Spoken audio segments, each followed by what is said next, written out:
Welcome back to my C4 drag race transmission build. We're going to talk about some assembly stuff now. One thing you want to do is soak your frictions and your bands in some transmission fluid for a while before you assemble them. I usually put them in the day before I do, and then next day I'm all good.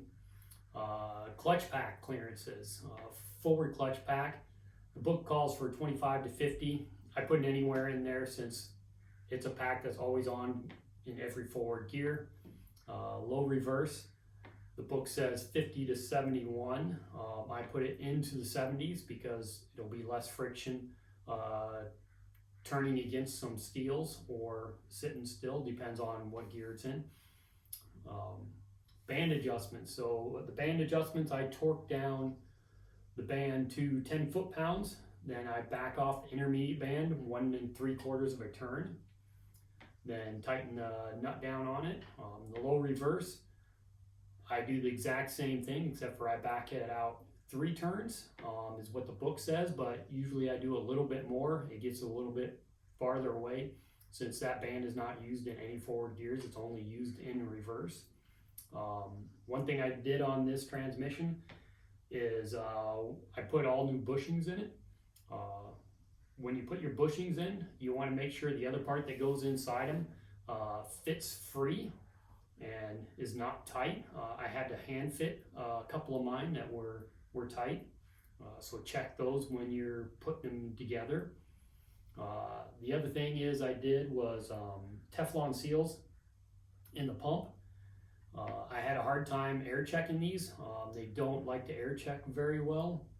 I ended up having them too much assembly lube on them, and so I had to take it back out and clean off a lot of the assembly lube that I could get it to air check and make sure the clutches were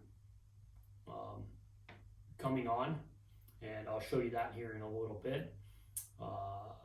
The other thing I did, going to do is put a quick disconnect in where the pressure's at to check your main relief pressure.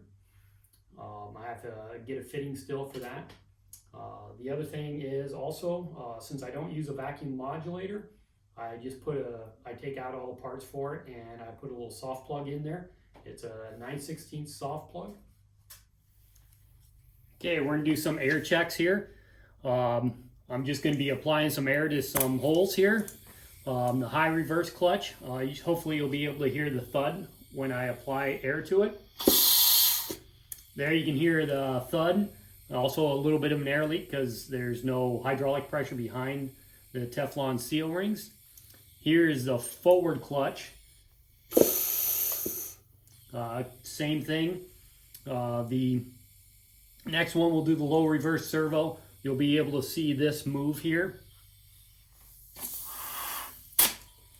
And it's applying good, no air leaks. Then we're gonna do the intermediate band. This one's a little tricky to do. It has an oblong hole in here, so it's got to force your blowgun in there.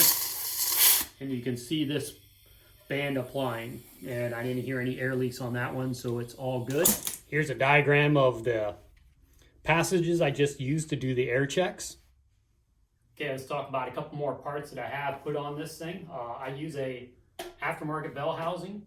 It's a lot easier to buy one brand new than it is to find the right one for my car. They're not that expensive. They're a lot heavier duty, a lot thicker. The other thing that I did do on this transmission, I bought an aftermarket servo for the intermediate. One thing that happened with this servo, the manufacturer, they put the lip seals on it in backwards, so when I was air checking it, it was just blowing past the lip seals. Took me a little bit to figure that out. The other thing I am going to put on it is a aftermarket tail shaft housing that has a roller bearing for the slip yoke to go into. And one thing I haven't done on any of my trans is I don't have any aluminum drums. There are people out there that make them, but they are very spendy, so it wasn't worth the cost to me for what I'm doing. All right, the next video probably be headed to the racetrack with this all assembled.